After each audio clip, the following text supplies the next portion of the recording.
अक्षरापुर गांव में एक सासू माँ और एक बहू रानी रहती थी, श्रद्धा और अनामिका। उनका परिवार बहुत गरीब था।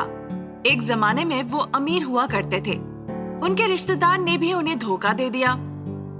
बिना किसी की सहायता के ही वो रह रहे थे। अब सासू माँ, बहू रानी और बहू रानी के पति एक छोटे से कुटिया में रहते थे। एक दिन अनामिका कहती है, सासू माँ, आप कहाँ हैं? क्या हुआ? इस तरह से क्यों चिल्ला रही हो? बताओ बेटा। सासू माँ, मुझे कुछ खट्टा खाने का मन कर रहा है।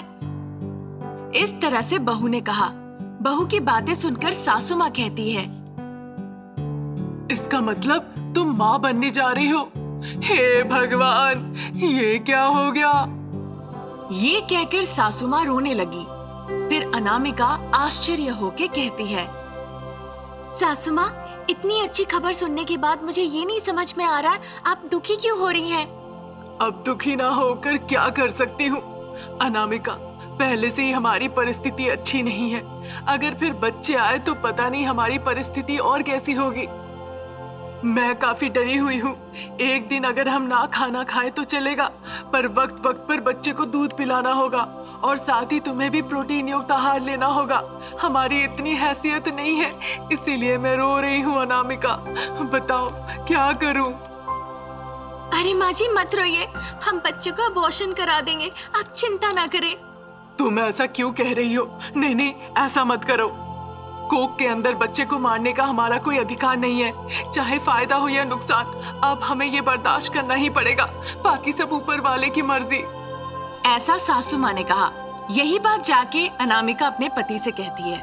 रवि ये सुनकर बहुत खुश होता है। कुछ दिन ऐसे ही निकल जाते हैं। श्रद्धा और उनका बेटा रवि मिलकर बहुत कठिन परिश्रम करते हैं और उन पैसों से वो फल, दवाइयां लाके अनामिका को देते हैं। इस तरह दिन निकलते हैं। हर दिन की तरह ही माँ और बेटा दोनों काम के लिए जाते हैं।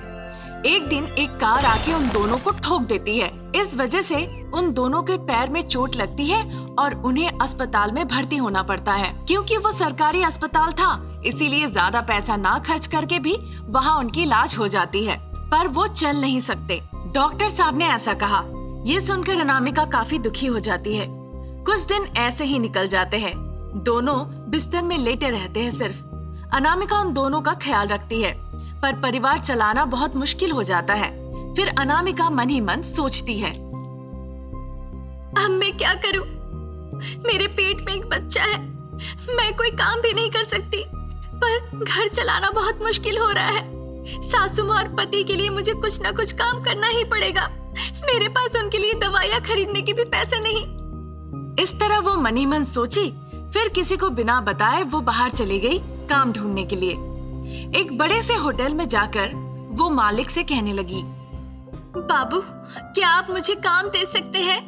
इस तरह उसने बहुत ही सरलता से होटल के मालिक से पूछा। फिर उसे देखकर मालिक ने कहा, देख के तो लग रहा आप गर्भवती है। क्या काम करेंगे आप यहाँ? यहाँ आपको बड़े बड़े बर्तन धोने पड़ेंगे, भारी भारी सामान उठाना पड़ेगा, साथ ही साथ पूरा होटल साफ करना होगा। माफ कीजिए, कोई काम नहीं दे सकता। कृपया इस तरह से ना कहे। मैं गर्भवती होने के बाद भी यहाँ आई हूँ काम के लिए। आप मेरे घर की परिस्थिति को समझने की कोशिश कीजिए। हमारी परिस्थिति बिल्कुल ठीक नहीं है। मेरी सासू माँ और पति दोनों के पैर में चोट लगी है और वो बिस्तर पर पड़े हुए हैं। उनके लिए दवाइयाँ भी नहीं है। ऐसा है कि खाने के लिए भी कुछ नहीं। हम बहुत गरीब हैं। हमारे ऊपर थोड़ी दया कीजिए और मुझे काम दे दीजिए। उसने इस तरह से कहा। ये सुनकर वो कुछ कह नहीं पाए। थोड़ी देर के बाद होटल के मालिक कहते हैं, ठीक है, छोटे छोटे काम तुम कर लो और भारी काम कोई और कर लेगा। उनकी बातें सुनकर अनामिका बहुत खुश हो गई। वो बेंच की साफ सफाई, जमीन की साफ सफाई करने लगी। थोड़ी देर में ही उसने सारा काम खत्म कर लिया। फिर अनामिका होटल के मालिक के पास गई।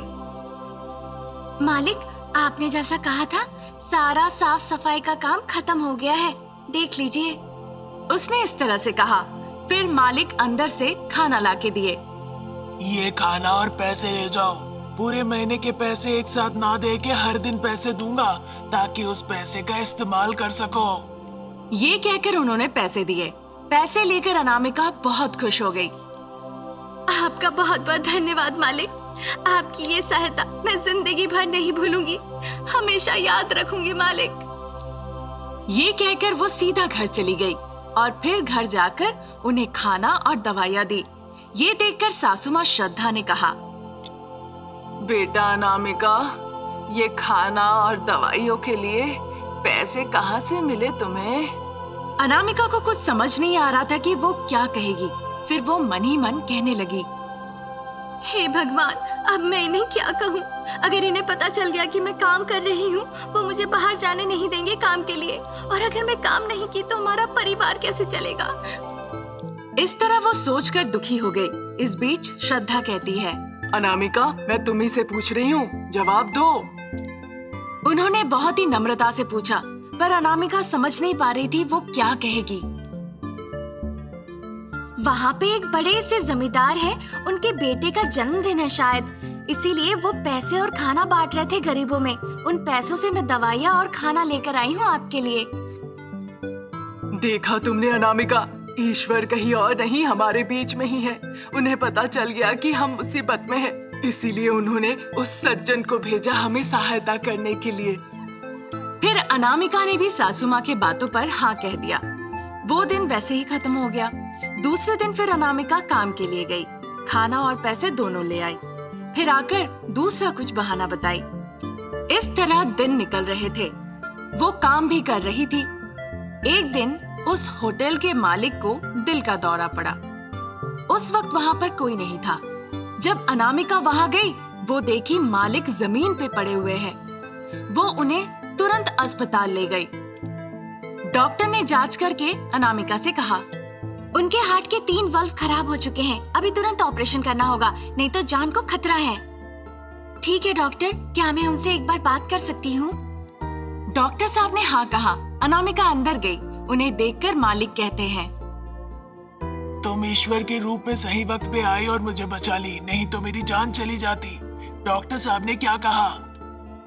आपकी सेहत ठीक है, यही डॉक्टर साहब ने कहा। अनामिका, झूठ मत बोलो, सच सच बताओ, मैं बर्दाश्त कर लूंगा।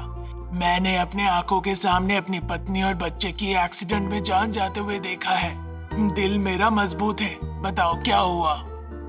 फिर अनामिका ने जो कुछ हुआ वो बताया।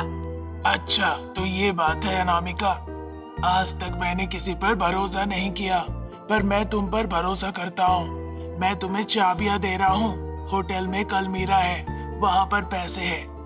उन पैसों को लाकर अस्पताल में ऑपरेशन के लिए दे दो। अगर किसी तरह मेरी मृत्यु हो जाती है, तुम उस होटल को चलाना, क्योंकि तुम मेरी बेटी जैसी हो। आपको कुछ नहीं होगा अंकल, आपकी तरह इंसान को ईश्वर हमेशा सहायता करते हैं।